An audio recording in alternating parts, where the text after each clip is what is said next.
Құрметті көрермен, эфирде Достық үйінің Достық дастарханы интернет жобасы. Бүгін бізде қонақта қазақтың келіні, талай облыстық байқаулардың жүлдегері Елизавета Седышева. Елизавета, қош келдіңіз. Қайырлы күн, қош келдік. Көңіл-күйіңіз қалай, бәрі жақсы ма? Тамаша. Сізді қазақтың келіні деп таныстырып жатырмын. Қарап отырсам, шелпегіңізді, бауырсағыңызды пісіріп әкелген екенсіз, қандай тамаша. Бүгін қасиетті жұма болғандықтан біз әрдайым үйде шелпек пісіреміз. Аруақ риза болмай тірі бай болмас. Сөзге біз әрине аруақтарымызға құрметпен қарап, құран бағыштаймыз. Сонымен бүгін не дайындаймыз? Бүгін қазақтың дастарханының сәні, ұлттық тағамдардың бірі қуырдақ жасаймыз. Не қосамыз қуырдаққа, айтып өттіңіз? Ет, міндетті түрде. Бұл сиырдың еті? Сиырдың еті. Қуырдаққа негізінде қойдың етін де пайдаланып жатамыз ғой? Болады, жылқының етін қосуға болады. Негізінде қуырдақты ішкі бауырын қосуға болады, жүрек қосады. Әсіресе соғым сойғаннан кейін қуырдақ жасау міндетті түрде болады дейсіз ғой, әр үйде, иә? Соғым сойғаннан кейін бірінші тағам болады. Иә, өте дұрыс айтасыз. Кейін негізінде қуырдаққа картоп қоспаушы еді, қазіргі заманауи қуырдақ дейміз, картоп қосамыз, пияз қосамыз және аскөк қосамыз. Жақсы, ой болса бастайық. Менде. Жақсы. Енді Елизавета әңгімемізді өрбіте отырайық осы тұста. Өзіңіз қай жақтың тумасысыз? Теміртау қаласының тумасымын. Қазақ тілінде өте жақсы сөйлейсіз. Байқап тұрмын, сөздік қорыңыз да жақсы, еркін сөйлейді екенсіз. Қайдан үйрендіңіз? Неше жасыңызда тілді меңгере бастадыңыз? Өмірдің қатал сабағымен балалар ауылында өстім. Ортам барлығы қазақ болғандықтан қазақ тілін жеттік меңгеріп, орыс мектепте оқысам да, қалада тұрсам да жеттік меңгердім. Достарыңыз, айналаңыз қазақ тілінде сөйлегендіктен сізде тіл меңгерем деп шештіңіз, иә? Енді өмірдің қатал бір тұстары болды деп жатсыз. Демек, ата-анаңыздан ажырап, балалармен бірге бөлек тәрбиелендіңіз, иә? Дұрыс түсіндім ғой сізді. Елизавета, мен де сізге көмектесіп тұрайын. Жақында келін атандыңыз, тұрмысқа шықтыңыз. Қазақтың келіні деп жатырмын ғой жаңа. Жалпы келін болып түскен күніңізді айтып берсеңіз, қандай эмоция болды? Бір жылдай уақыт болып қалды. Қазақтың шөпті гүлінің, қожа елінің келінімін. Тамаша. Осы жақында ана атандым. Бауы берік болсын, қуаныштымыз. Енді әрбір әйелдің бақыты ғой, арманы, сол арманға қол жеткізген екенсіз, қуаныштымыз. Енді отбасыңыз жайлы айтсаңыз, жолдасыңыз немен айналысады? Жолдасым мемлекеттік қызметте жасайды. Ата-енемізбен бірге тұрамыз. Қазақтың салт дәстүрін, әдет ғұрпын ұстанатын отбасы шығар деп ойлаймын. Әрине, нағыз қазақи дәстүр, нағыз қазақтың бұрыннан келе жатқан дәстүрлерді ұстанамыз. Жақсы, енді келін болып түскен күніңізден бастап, бет ашармен табалдырға аттадыңыз, ақ орама, май құйып, қандай әдемі әсер алған шығарсыз, иә? Қазақ тілін сонда неше жасыңыздан бастап үйрене бастадыңыз? 12-13 жасынан бастап үйрендім. Ортам қазақша сөйлегеннен кейін басында көз жасымда да төктім. Түсінбей, айналаңызда. Түсінгім келіп, кейін ақырындап үйрене бастадым. Бір жылдай уақытым кетті үйренуге. Жалпы қиын болмаған сияқты, бір жылда толық меңгерген болсаңыз, байқап тұрсам, өте еркін сөйлейсіз. Үйде қазір қазақ тілінде сөйлейсіздер, иә, барлығыңыз? Сіз де қана қазақша сөйлейміз үйде. Қандай жақсы. Балалардың бойына да осындай дәстүрді, ана тілін білуді сіңдірген ол әрбір ата-ананың парызы ғой. Біздің Қазақстанда әрбір ұлт қазақ тілін, мемлекеттік тілді білу парыз деп санаймын. Жалпы Қазақстан халқының достығы, өзара ынтымақтастығы деген сіз үшін қаншалықты маңызды?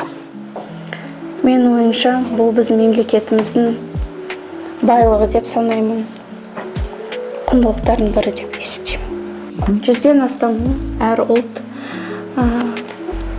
бірге тату-тәтті өмір сүріп жатыр. Бұл біздің байлығымыз, бірлігіміздің нышаны, татулығымыздың, достығымыздың нышаны дейсіз ғой. Енді біздің достық дастарханы бағдарламамызда сондай ұстанымда, соған байланысты осы жерде әр ұлттың тағамын дайындап, әр ұлттың дәстүрін, үрдісін насихаттаймыз. Меніңше бұл қоғам үшін өте маңызды. Шығармашылыққа жақынсыз, поэзияны жаныңыз сүйетін сияқты. Өйткені облыстық, қалалық шаралардан сізді көріп тұрам. Мектеп кезінен әуестенесіз бе? Кішкентай кезінен жарыстарға қатысамын. Мектеп кезінде грамматикалық сайыстарға қатысатын, қазақ тілінен әрине. Әрдайымда бірінші орын жүлдегері болатын. Қазіргі таңда өлең оқимын. Әрине мен колледж оқығаннан бастап, сол кезден бастап. Ол сіздің бір хоббиіңіз деп айтсақ болады, иә? Абайдың 180 жылдығына арналған байқауда да жүлдегер атанған екенсіз. Біздің Қарағанды облысының намысын қорғап, қаламыздың намысын қорғап жүрсіз. Әрине біз сіздердей жандармен мақтанамыз. Елизавета, сіз мемлекеттік тілді дәріптегеніңіз үшін, насихаттағаныңыз үшін мемлекет басшысы Қасым-Жомарт Кемелұлы Тоқаевтың қолынан алғысқа аталған екенсіз. 2019 жылда. Ол байқау болды ма? Қандай шара болды? Форум болды. Сөз сөйледік. Тіл, қазақтың тілін меңгеру жайлы. Қолдану аясын кеңейту жайында болған шығар, иә? Сондай форум болды. Сол форумнан алғысқа аталдық. Жақсы. Сіздің жолдасыңыз жалпы қалай қарайды өнеріңізге, шығармашылығыңызға? Ең алдымен қарсы емес. Иә, бастысы сол ғой, әйел адамға қолдау. Қолдау жүреді. Қазір ата-енемізбен тұрғаннан кейін ол кісілер де қолдайды. Сол кісілерге де үлкен рахмет айтамын. Жақсы. Ал енді ары қарай не тураймыз? Турай берейік, сізге көмектесіп тұрайын. Картоп пен пиязымызды тұра алайық.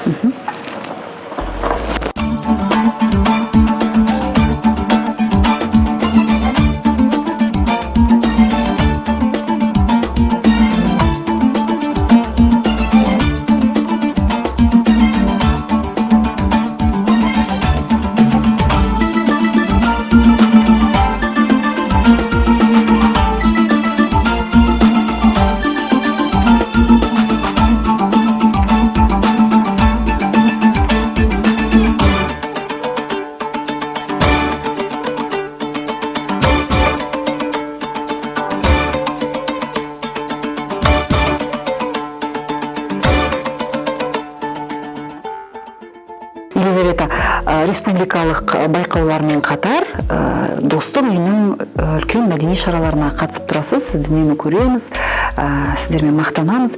Осы кейінгі кездерде қандай шараларға қатыстыңыз? Соңғы абай оқуларына қатыстым. 180 жылдығына орай байқау болды. Қандай әсер алдыңыз? Енді мемлекеттік тілде шығарма оқу, оны әдемі жеткізу, халыққа жүректен жүрекке жеткізу, ол бір үлкен миссия ғой. Әрине, үлкен әсер алдым десең, әр байқаудан өзі тамаша әсер аламын. Әрине, жеңімпаз болған кезде одан да әсер өте тамаша болып дейсіз ғой. Сізге алдағы уақытта үлкен жеңістер тілеймін. Еңбегіңіз жана берсін.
Қуырдағымыз дайын болды.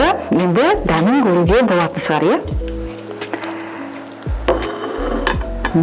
Иісі қандай тамаша. Бұны енді көрермендерімізге жеткізу мүмкін емес, көрейік.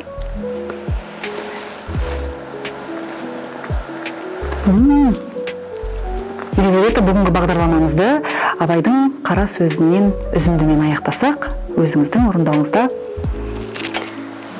Біреулер Құдайдан бала тілейді. Ол бала не қылады? Өлсем орынды бассын дейді. Артынан Құран оқысын дейді. Қартайған күнімде асырасын дейді. Осыдан басқасы бар ма? Иә, бәрекелді. Қымбатты көрермендер, ұлттық құндылықтарымызды дәріптеп жүрейік. Аман болыңыздар. Келесі эфирде жүздескенше.